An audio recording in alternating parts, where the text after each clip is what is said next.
nosso objetivo dentro do Kaikan. A gente precisa falar para a pessoa, você é o Tinanchu, olha, a gente é diferente. Ou é aquela coisa da egrégora, quando você se reconhece, sabe? Você se junta pelo que você é igual ou pelas afinidades. Hoje os Kaikans, ele agrega não só os descendentes. E todo mundo tem essa sensação, quando você chega em Okinawa, você respira o ar de Okinawa e você fala, não é possível. E eu lembro que eu andava pelas ruas e eu ficava, nossa, parece no Tamiyoba-san. Olha, acho que ali é Shigeo-san. Pois é, e a gente já tá aqui conversando, né?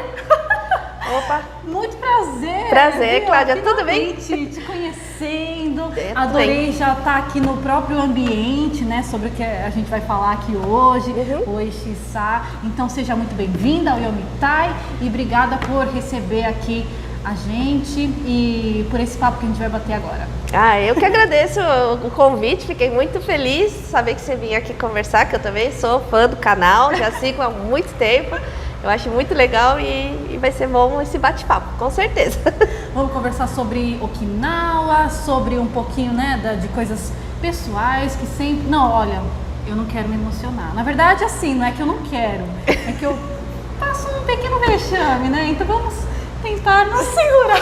Vamos lá. Você é bióloga, na verdade, isso, né? Isso, a minha formação acadêmica é em biologia, isso. Entendi. E aí você largou a biologia ou você ainda tem, assim, na sua atuação hoje, ainda se encaixa alguma coisa da biologia? Acho que não, porque ultimamente eu mato até as plantinhas que estão lá em casa, esqueço de regar. Mas você reconhece elas, né? Não, sim, elas estão todas com os nomes científicos, exatamente. A teoria eu tenho toda, mas a prática não está indo não. Mas eu me formei em biologia e... graças à faculdade eu consegui as bolsas e consegui estudar em Okinawa. Fui para estudar em Okinawa também a biologia marinha. Aí eu fiz biologia marinha em Okinawa, que é um sonho, né, gente? Gente! Aquele marzão tava lá. Mas você mergulhava, não? Eu fazia parte de coleta, era na região de Itomá, ali bem perto quem foi para Okinawa conhece o Rei Akinen Koen, que é o Parque Memorial da Paz. Sim. A minha área de coleta era bem ali do lado. Então a gente... Ali é um paraíso, né? O pessoal olha e fala, nossa, que lindo! E aquela história triste daqui que o pessoal pulava, é bem ali, onde eu fazia a minha área. Eu estudei ecologia de arrecifes de corais, interação de coral com caranguejos. Entendi. Mas antes do mestrado, isso foi o mestrado, né? Isso foi o mestrado que eu fiz de 2002 até 2005. Antes disso, em 99, eu fui contemplada com a bolsa de Kenpiri-Ugaku, que é a bolsa que as províncias oferecem aos descendentes de Okinawa, né? Então, aí eu fiquei um ano estudando línguas, cultura, e nisso eu já fiz o contato com o professor lá, né, no próprio laboratório. E aí, quando eu fui prestar a bolsa de 2002 a 2005, que foi a bolsa do Monbusho, que é do governo do Ministério da Educação, então eu já tinha o contato com o professor, então foi muito mais fácil e eu praticamente voltei para casa, assim. E aí você foi por Uraçoi? Sua família é de Uraçoi? Não, a minha família é de Kunigami. Meu pai é de Kunigami-so, minha mãe de Ogimi. Então somos Yambarunchu, né, que fala, Kunjan, que é bem ao norte, ao extremo norte de Okinawa. Entendi. Eu fui pela bolsa pela província, foi o governo de Okinawa que fez a primeira bolsa, de um ano. Entendi. E aí você vivenciou a cultura, além do idioma? Tudo. No primeiro ano foi mais cultural, né? A gente teve aulas de sanshin, odori, aí taiko, fiz um monte de coisa mesmo. E no segundo ano já foi mais a parte acadêmica. Segunda parte do meu ryugaku, que foi pela bolsa do governo japonês, aí sim, foi uma bolsa de mestrado, então o foco era mesmo acadêmico. Não que isso impedisse que eu tivesse também contato com todo o resto, né? E foi muito legal, porque eu consegui vivenciar muito, né? No total foram 3 anos na segunda bolsa, então deu para conhecer muito Okinawa. Nessa época também podia ter carro, então eu conseguia visitar muito mais os meus parentes, que eles moram ainda lá em Ogimi, né, que é bem longe, indo de ônibus. Então foi bem gostoso, foi bem proveitoso mesmo. E primeira vez 1 ano e depois 3 anos? 3 anos, né? Exato. Aí já dá tempo de você vivenciar realmente, né? Já. O que você teve assim de experiências que te marcaram bastante? Principalmente na primeira ida, que foi um pouquinho de cada coisa, né? Praticamente. Eu costumo dizer que esse ano da primeira bolsa foi o ano mais intenso da minha vida, onde eu tive as experiências mais fantásticas. Assim, a primeira vez que eu estava indo morar fora, era a primeira vez que eu tinha um quarto só para mim, que nós somos em 4 irmãs, então sempre a gente dormiu junto no mesmo quarto. Então chegar no dormitório e ter só um quarto, eu falei, gente, isso tudo aqui é só para mim, assim, sabe? Então, esse tipo de experiência, a primeira vez que você tem dinheiro, você começa a ter que administrar o dinheiro da bolsa que você recebe. Vida de adulto, né? Vida de adulto, pagar boleto, tem conta de luz, conta de água, então isso tudo foi muito legal. E conhecer pessoas de outras nacionalidades, porque o Ryugaku, né, e com tão diversas, porque cada uma nasceu em um país, mas todos ligados por serem Uchinanchus, né?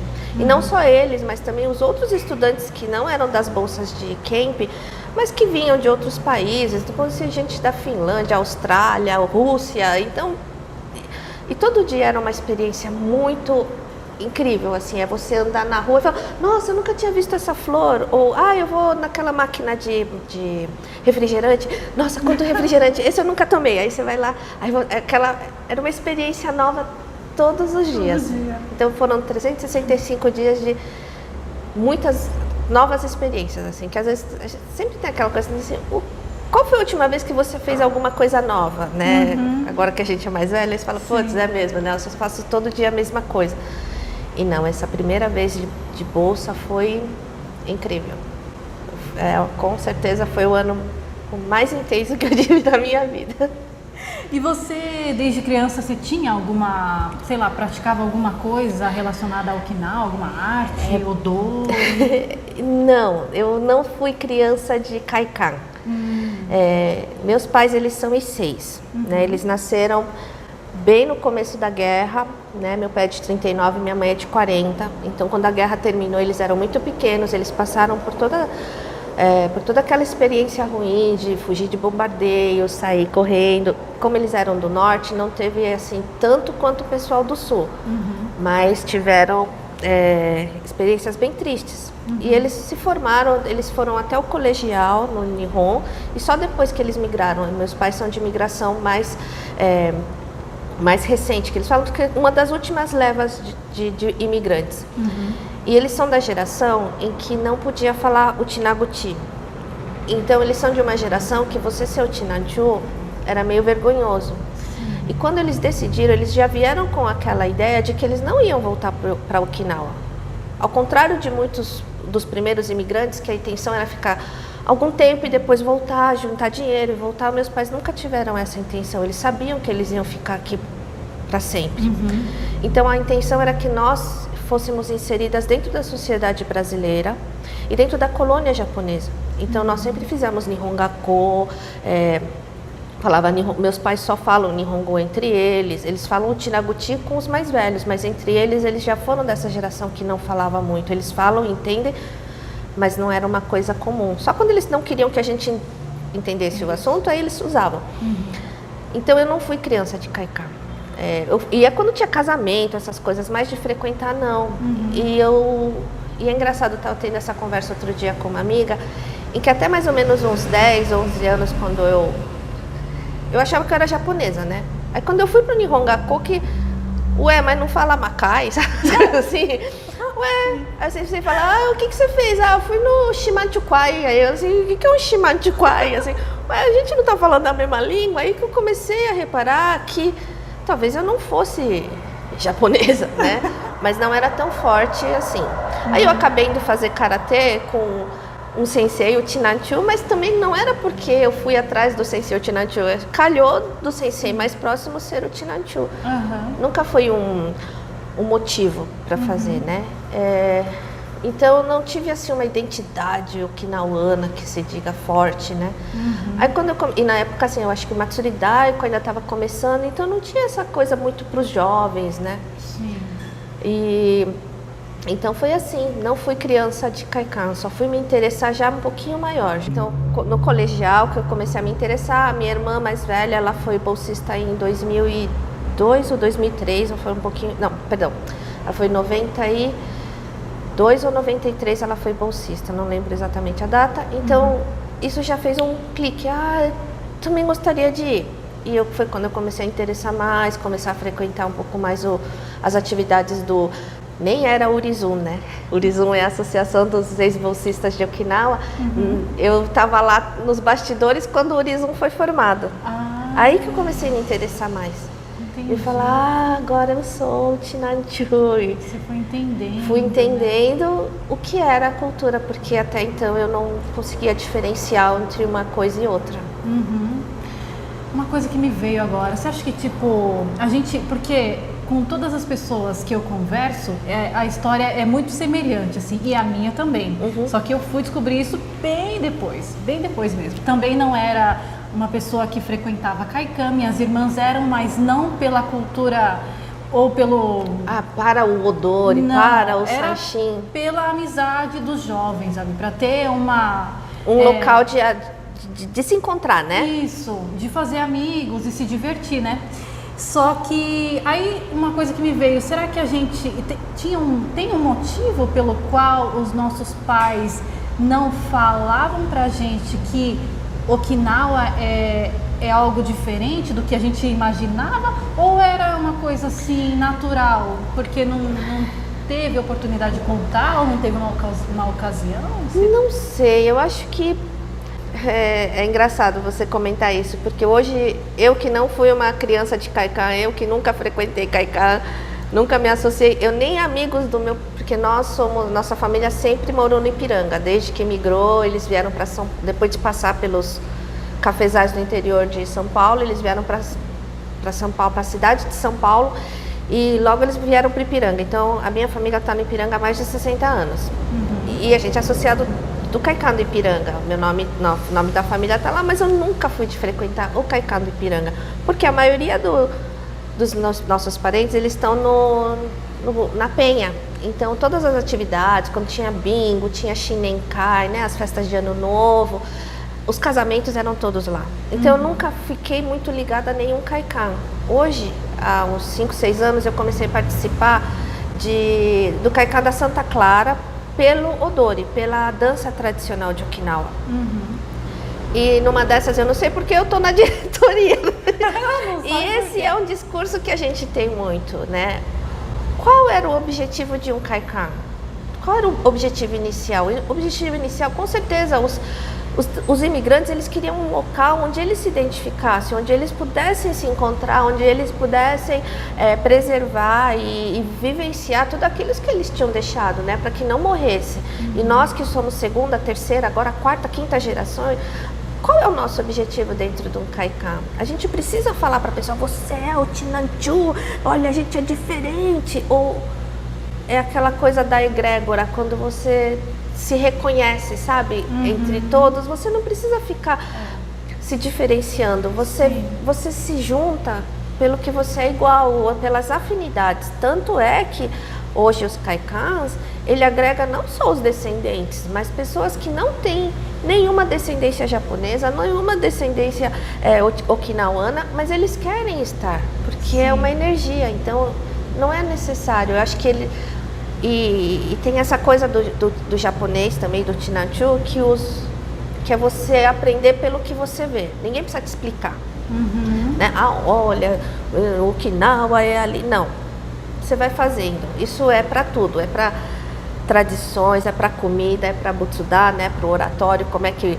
Mas por que coloca 3? Por que coloca 4? Tudo isso, é uma coisa que você não tem um livrinho que explique, né?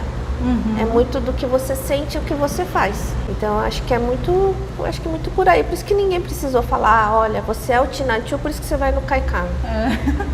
Não, você vai no Kaikan porque você gosta do Kaikan. Você se sente bem, né? E essa de você entender. Eu lembro que a primeira vez que eu fui já adulta, né, para Okinawa, que foi no Shiryugaku, eu falo que o Shiryugaku ele mudou bastante a minha vida. E todo mundo tem essa sensação, todo mundo que você pergunta, quando você chega em Okinawa, o avião abre, você sente o cheiro, o ar, né? Você fala, gente, eu tô em casa, assim, o que é isso, assim? O ar, você respira o ar de Okinawa e você fala, não é possível. E eu lembro que eu andava pelas ruas e eu ficava, nossa, parece no Tamiyoba-san, olha, acho que ali é Shigeo-san, sabe? Nossa, será que é meu parente? Aí eu falei, gente, é a história do patinho feio.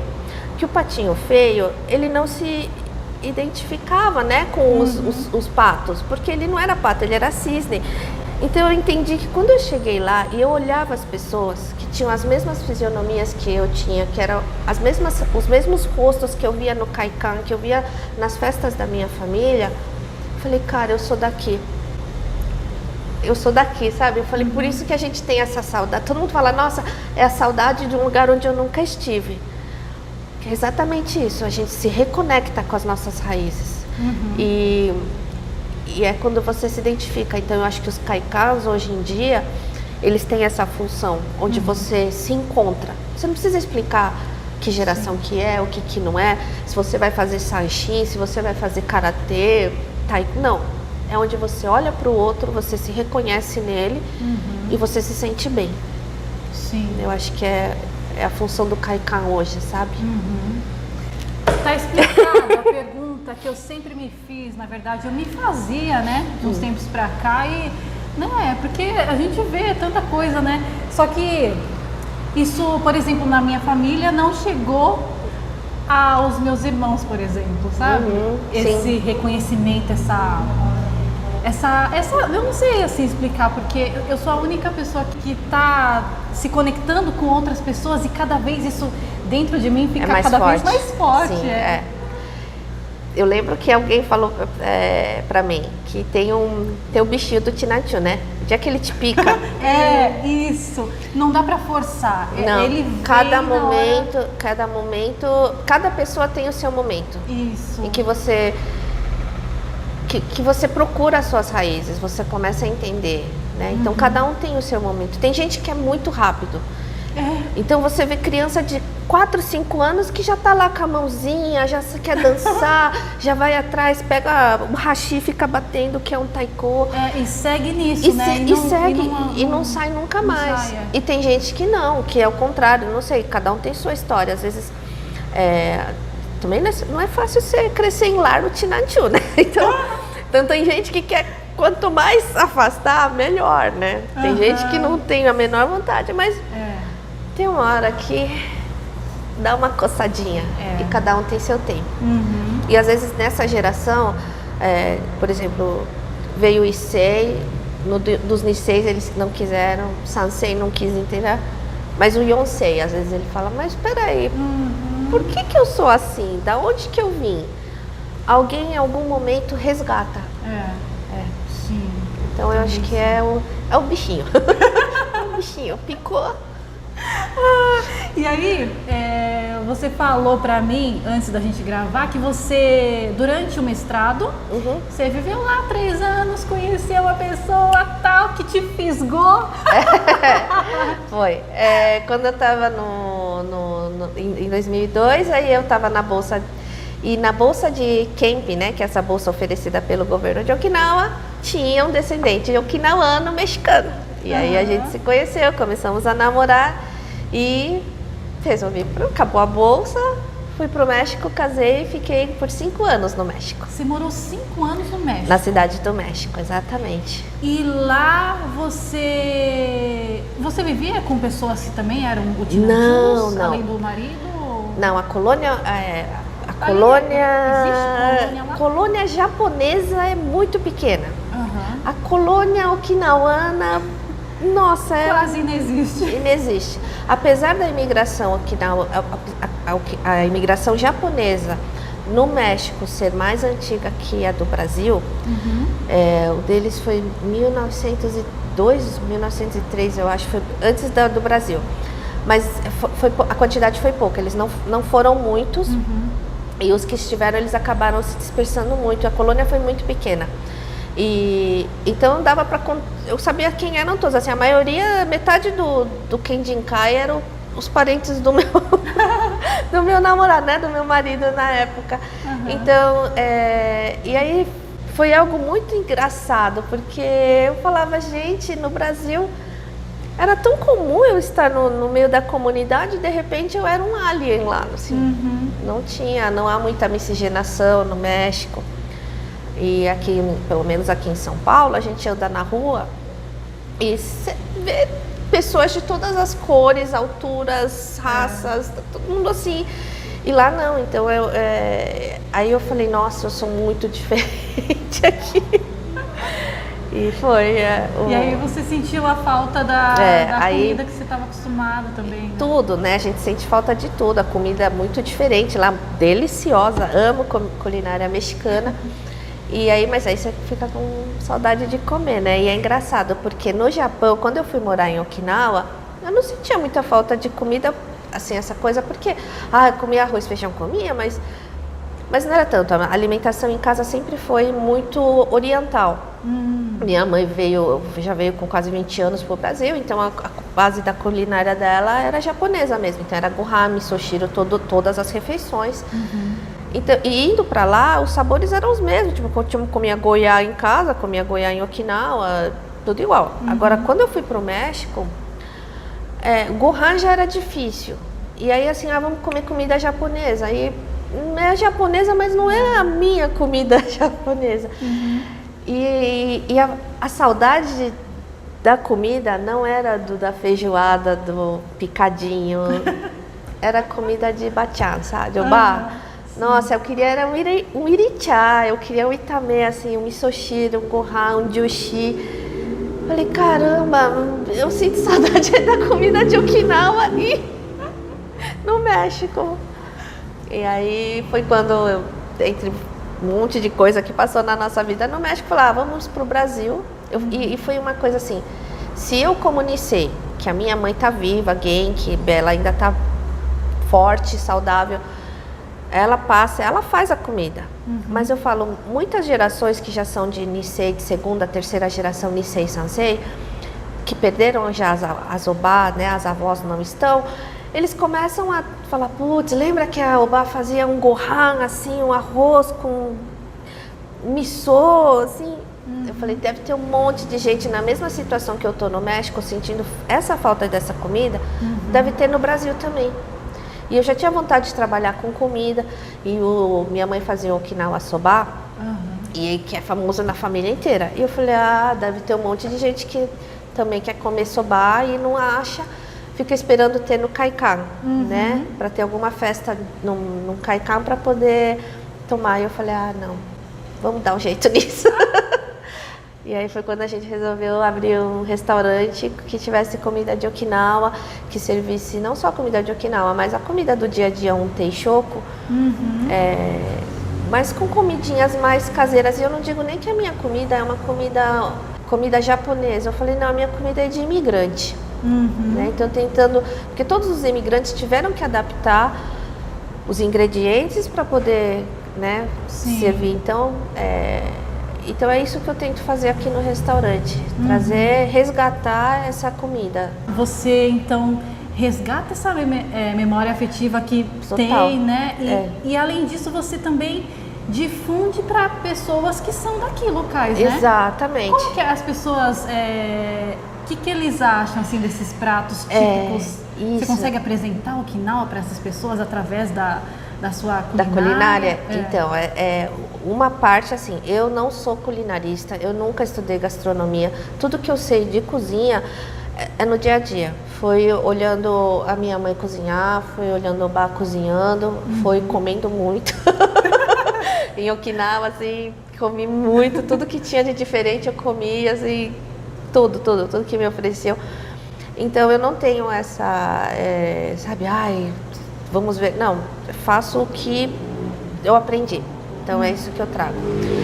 Nessa coisa do resgate, é legal quando a pessoa vem e fala, nossa, minha obá fazia igualzinho. Nossa, igualzinho. Quando a pessoa fala isso, eu falo, nossa, então é certo. E isso para as pessoas que são da comunidade, né? Que tem essa memória, esse resgate afetivo na alimentação. E para as pessoas que não têm, que são o público, os brasileiros, né? Em geral, eu quero mostrar que eu falo que assim, são três mitos que tem na comida japonesa, que comida japonesa é fria, é cara e sofisticada. Sim. E não, é quentinha, é simples, é gostosa, sabe? Não precisa deixar um rim para comprar. Então é isso que eu quero trazer. Então muita gente começa a falar, nossa, eu nem sabia que comia, que japonês comia salada. Come. Come sim. Eles imaginam que é aquele sushi, aquelas coisas assim, que você fica, não consegue nem saber por onde começar a comer. Sim. Lógico, a culinária japonesa preza muito o visual, os aromas, os cheiros, todo um ritual. Mas o do dia a dia é aquela coisa que fala assim, o que tem bom na temporada? Qual é vamos, sei lá, a gente tá com, sei lá, chuchu. Tem o chuchu, o bar, que é da época, que é da época. O que a gente faz? O que eu faço, assim, eu faço o chuchu como se fosse o papaya iriti, que é o refogado de mamão verde papaya. O mamão verde papaya no Japão, em Okinawa, ele é um legume, né? Eles usam eles refogam. Então aqui eu uso o chuchu no lugar, que é muito parecido. Sim. Então faz abobrinha com miso. Existe?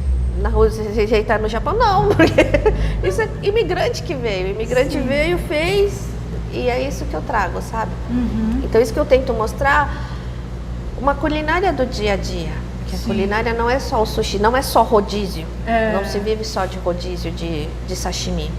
Né? Então isso e trazer e mostrar que, poxa, é gostoso. E é legal porque muita gente vem, aí eles começam, então, pedir primeiro salmão, tá bom, pede uma anchova grelhada, tá, dali a pouco, o que é essa sopa que você, esse é o Okinawa soba, que é a sopa tradicional, tipo um lamen, lamen eu conheço, aí prova, nossa, que gostoso, sabe? Aí já começa, goiá, né, é meio amargo, hein, já vou avisando. E, nossa, tem muita gente que acaba gostando, que nunca conseguiria provar em outros lugares. Não ia nem saber que existe, que dá para comer. O que eu acho legal é que você, naturalmente, você faz isso aqui, né? E você quando fala, quando você cita algum nome de prato, que até para mim muitos são desconhecidos, eu não sei o nome de todos, você já logo traduz o que é. Então isso é muito bom, porque as pessoas vão entender automaticamente. Porque se a gente tá sempre no meio, pra gente é um pouco comum ouvir esses nomes, essas nomenclaturas, né? Tanto de arte quanto da comida, né? A gente às vezes esquece que o interlocutor não está inserido no contexto. Sim, exato. E eu não precisei nem pedir para você explicar, porque naturalmente você já fala. Então isso é muito legal, porque isso expande, né? Que eu acho que é um objetivo nosso também, pelo menos o meu, de não comunicar com as pessoas que já conhecem, mas expandir para quem não conhece, né? Porque isso é comunicação. Porque se a gente está falando... isso foi bem engraçado, assim, que eu falei assim, o que é comunicar, né? É quando você fala. Não, é quando você transmite a ideia que você quer transmitir.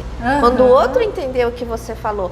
E se eu começo a falar goiatiapuru, mussai, iriti, blá, blá, blá, a pessoa, vou mudar porque eu não entendi nada. Não entendi nada, então você já se perde. Então isso também é empatia, você se colocar no lugar do outro, você...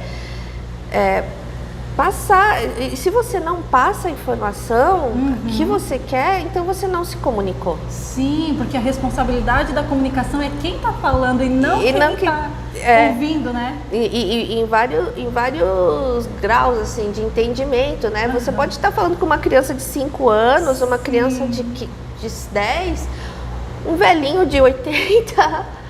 Todo mundo tem que entender, né? A mensagem tem que ser transmitida. E a comida é a mesma coisa. Né? Não adianta você... Uma poça, blá, blá, não. Come. Experimenta. E aí você me diz o que você achou. Ai, gente, adorei! Vamos continuar falando de comida agora. Não comida. Eu sou da comunicação, eu fico puxando a Eu não sou, mas gosto de me comunicar. Nossa, porque eu achei perfeito, sabe? Isso, assim, a forma como você faz. Mas falando em comida... Vamos lá.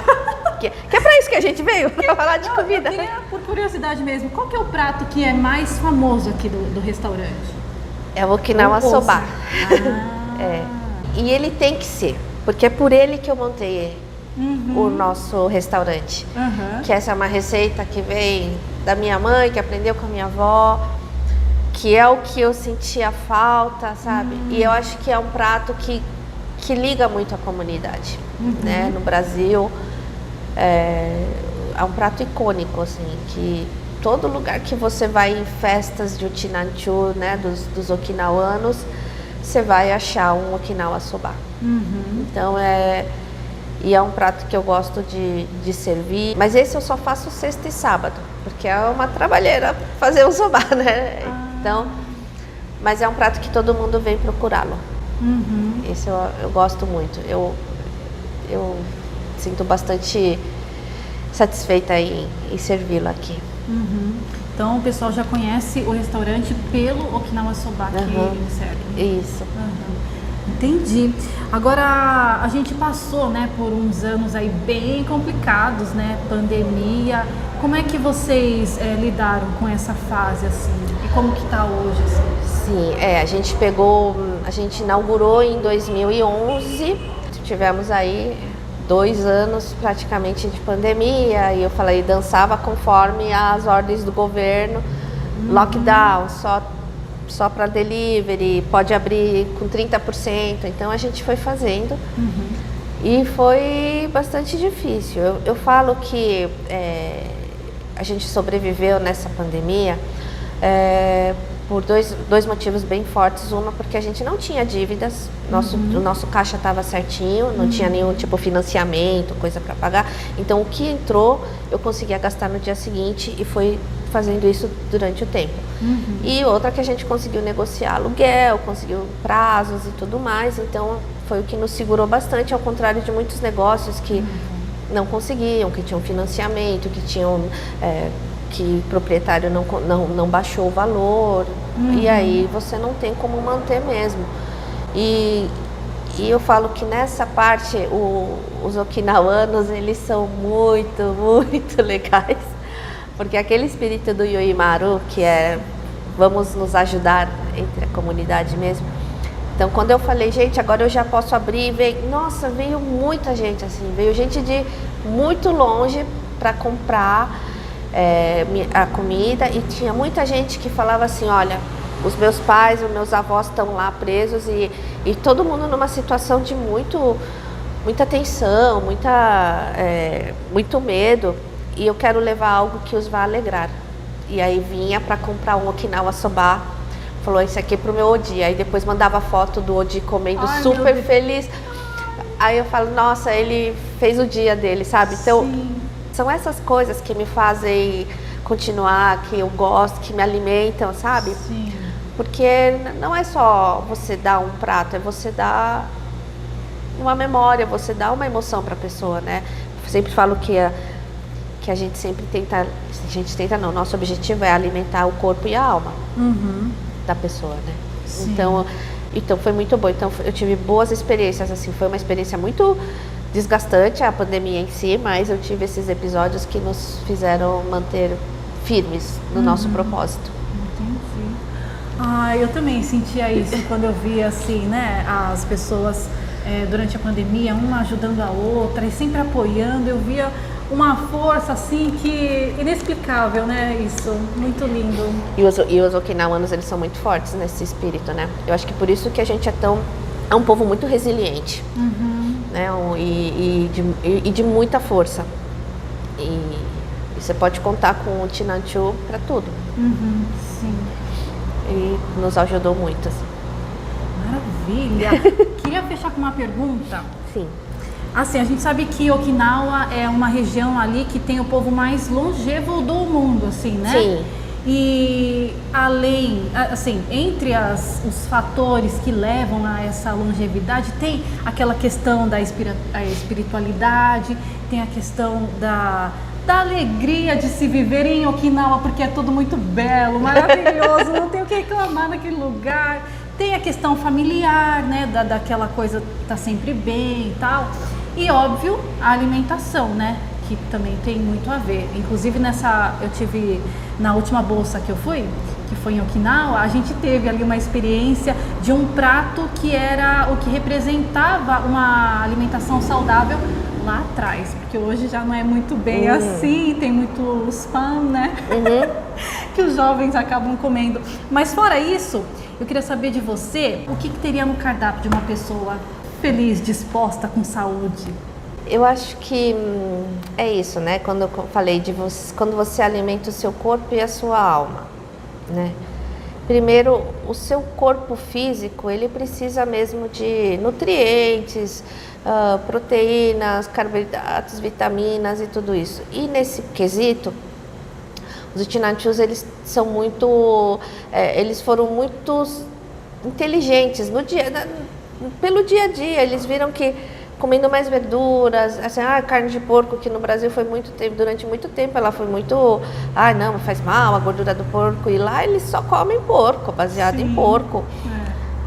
Então, as quantidades que se comem, como se come, então isso é para o seu corpo físico. Então, eles, instintivamente, eles conseguiram um equilíbrio muito bom nessa parte, assim. E o espírito, como você come, enquanto você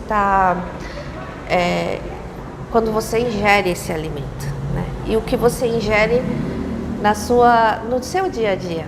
Então, você é grato ao seu alimento, você é grato ao que te forneceram, você é grato com as pessoas que estão ao seu lado comendo, né? Então, tudo isso vai alimentando a pessoa, né, como um ser completo. E tem uma coisa que eu acho muito interessante da espiritualidade. O okinawano, normalmente ele tem dois altares dentro da casa. Um que é o Hinokan, que ele fica na cozinha, que é o altar dos vivos, onde o calor da cozinha que alimenta o fogo, que aquece e alimenta a família. E tem o altar dos mortos, que é o Butsudan, que fica na sala, que é onde você reverencia todos os seus antepassados. E quando a mãe, né, a Okasan ou Oba, a avó, preparam um alimento lá na cozinha, com aquele calor, com a intenção de alimentar os seus, antes eles oferecem para o Butsudan, que é para reverenciar os antepassados, agradecendo que você está lá. E depois você oferece para quem está vivo. Então, na verdade, você está conectando não só as pessoas que estão aqui, as pessoas que vieram antes de você. Sim. Então, vem com toda essa carga, sabe? Então, alimentar é você trazer toda essa energia. Eu acho que é por isso que o Chinanchu é um povo que vive muito. Porque ele, além do que a gente está aqui, a gente traz muita história. E isso nos dá força para continuar. Isso que nos mantém aqui. E a alimentação, assim como somos seres, eles vai mudando conforme o tempo. A alimentação atual de Okinawa não é tão maravilhosa como era, mas é muito melhor do que no resto do mundo em geral. Sim. Porque eles ainda mantêm essa conexão e a espiritualidade de Okinawa, ela está muito ligada na natureza, né? Ao mar, à terra, aos ventos, Então, tudo isso acho que faz ter uma alimentação saudável. Saudável, ser feliz. Ser feliz, ser grato. Tá sempre lutando, né? Ter essa alegria de viver, eu acho que é o principal. Sim. Lutando com um sorriso no rosto. Sim, não. A gente é guerreiro, mas luta bastante, mas a gente vai formando. Então, quando você come, você se alimenta muito mais do que o seu corpo. Eu acho que isso que é o mais importante, assim. Sim. E pro Chinanchu isso é muito forte. E é isso que a gente tenta trazer aqui, né? Eu vi uma entrevista com o Rodrigo Oliveira do restaurante Mocotó, e ele falou que o que é restaurante? Restaurante é de restaurar. Você restaura as pessoas, você restaura o seu entorno. Então, eu quero restaurar também as conexões okinawanas que porque a gente está longe né? Elas vão às vezes se perdendo, mas às vezes elas se fortalecem exatamente porque estamos longe. Sim. Então, porque muita gente fala, nossa, vocês aqui no Brasil são muito mais tradicionais do que as pessoas que estão mesmo em Okinawa, né? Nossa, eu lembro que um tio veio e falou, nossa, vocês comem irichá assim? Não faz tempo que eu não comi irichá. Eu falei, gente, irichá é o prato de sempre aqui. Do dia a dia, né? Aquele umbuçá, assim, que eles já perderam e a gente mantém. Então é isso, a gente conseguir se conectar através da alimentação. Porque eu falo que alimentar é ato de amor mesmo. Que a primeira coisa que a mãe faz, né, quando nasce um bebê, é você alimentar. E por que você quer alimentar? Porque você quer que ele viva. Por quê? Porque você o ama. Então, a alimentação é comida, sabe? Sim. É amor.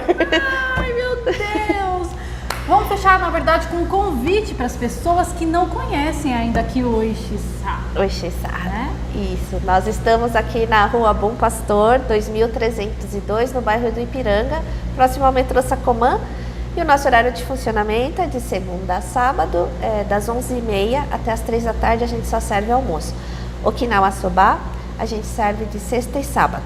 Antes da pandemia eu tinha outros pratos de Okinawa, mas assim, a gente acabou parando de fazer por conta disso, mas assim, pouco a pouco a gente quer retomar, né? Maravilha! Então fica o convite para todo mundo vir conhecer, sentir toda essa energia maravilhosa. Vou falar para você que eu nunca me senti tão bem e tão à vontade numa entrevista assim. Foi maravilhosa! Ai, muitíssimo obrigada! Obrigada. A gente volta numa próxima entrevista. Obrigada, tchau! Tchau, obrigada!